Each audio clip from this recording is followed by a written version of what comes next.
Emma, can Man United avoid relegation, or what do you think? I mean, there must be loads of Man United fans in here, are there? Yeah. Can't believe they're so We were loud. talking about it before, weren't we, Michael, about the amount of Man United fans in Ireland. It's crazy. Yeah, avoiding relegation, yeah, but I mean, it's a kind of a pity. I mean, I've never been a United supporter. My first boyfriend was, and I kind of pretended I was. But it is a shame to see them like just fall like they have, you know, for such a massive club. And Yeah. I don't think they're going to go down, but I mean, it's just a shocking start for them. Yeah. I mean, 4-0 against Brentford is just it's unforgivable, really.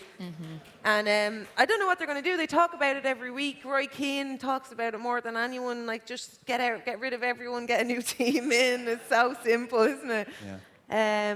But I do actually think, and people might disagree with me, but I don't think Ferguson is helping anything. I don't think it has been a healthy environment with Ferguson still involved. That was right from the beginning for me.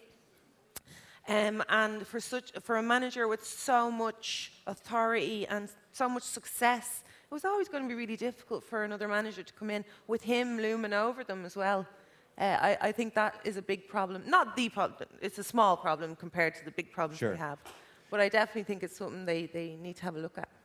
Karen, you were at the game. We saw you on Sky for it. If you would park the Glazer stuff for a moment, just on Ten Hag, it was interesting even pre-game. You were looking at the Man United lineup, and before the game you were saying, I've got reservations here about size. He may have underestimated what Brentford are going to do, and we saw what happened. What are your early impressions of Ten Hag? Again, it's too soon, and you can't ignore the cards that he's been dealt with. Do you know what I mean? Like we can go on it all day, and my professor's here. I studied here in Ireland, actually, Longford professor there, and he's a Man United fan. So you know, it's a business. From the business, it's top down, and as a manager's only as good as the players that he's given, and he's dealt with a tough card. But you would have to say recruitment as well. You know, you've got to bring in players. I think he's got to bring in players now that have got Premier League experience and help him out a little bit. But you're right, you know, we interviewed Thomas Frank, and he pretty much told us his game plan, and they delivered it and executed it, and there's people saying they're the easiest team to play against. And when people are telling you the game plan before the game and then being able to do it, it kind of suggests that. And that's taking nothing away from Brentford, because they were brilliant, but it's too early to judge a manager, because football clubs are ran on stability and not much turnaround in terms of managers and players. When you have all that turmoil, you're never going to succeed. You have to build it on concrete, and at the moment it's way too turbulent, and I don't know which way it's going to go, and I don't know the outcome, and I don't know the solutions, and I think, but that's the problem for everyone there. Nobody knows. Yeah. What's your read on it, Michael?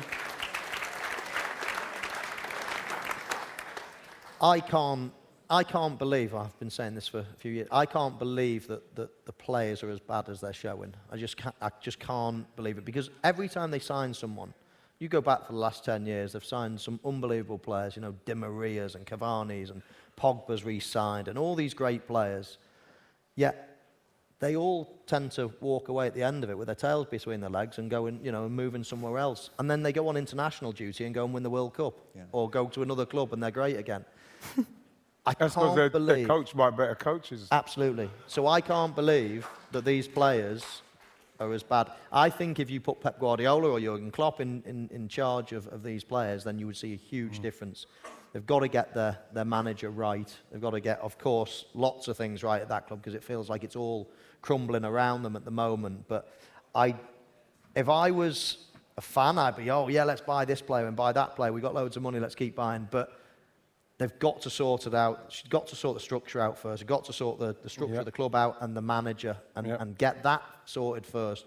Before that, because if you're Liverpool now or Manchester City, you could buy average Joe down the road, and honestly, within a year, you'd think they're world class. It's unbelievable the difference between coming into a winning environment, a confident environment, and going into an environment like that. That place at the moment, you could sign Mbappe. Give him a year or two and you'd think, wow, you know, what's happened to him? And that's just what's happening at the moment. So I think it needs to be sorted structurally before you just start going, oh yeah, spend another 100 million on him, 100 million on him. That's not the way to do it at the moment. It's got to be sorted structurally before that. What do you make of the Ronaldo situation? He's the only player in the squad at the moment that I would still back to score 20-odd goals in a season plus. At the moment, if they didn't have him, what are the options at Manchester United? You know, Rashford's not played well for a year or two. Martial's come back. Well, he won, you know, flavour of the month before he left, and now he's been brought back. I can't imagine he's going to be the answer.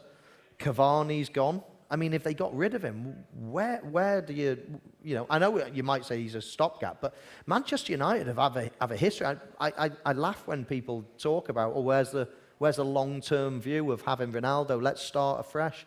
Look at what Man United have done for years and years and years.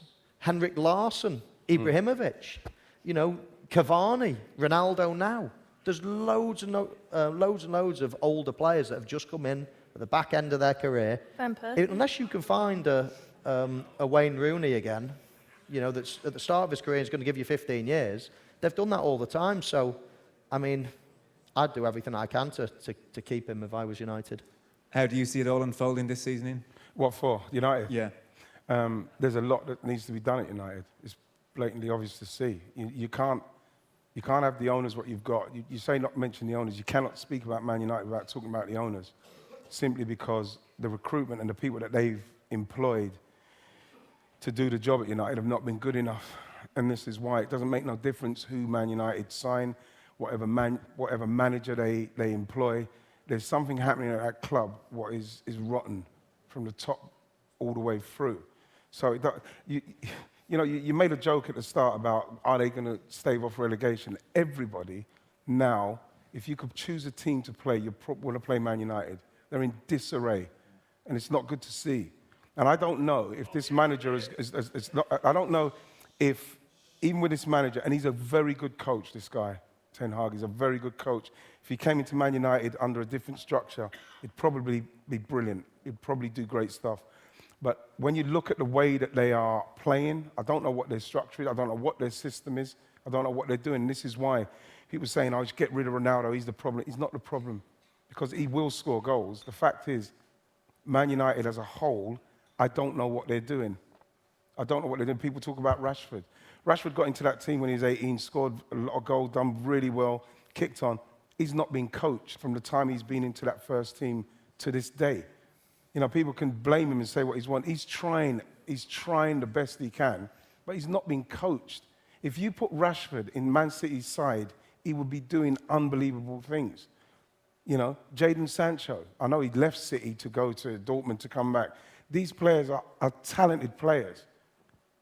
Man United's problem has been they've not addressed the problem of the midfield, the holding midfield, the creative midfielder that they can have in there. They've got Scott McTominay and Fred, who, with all due respect to them, they're good players in their own right with what they're doing. But the fact is, for Man United, they do not control games. They don't ever manage the game where they're in charge of the game. They say, right, we'll slow this down, we'll play it around a bit, then we'll get him in because he's quick. They don't do that.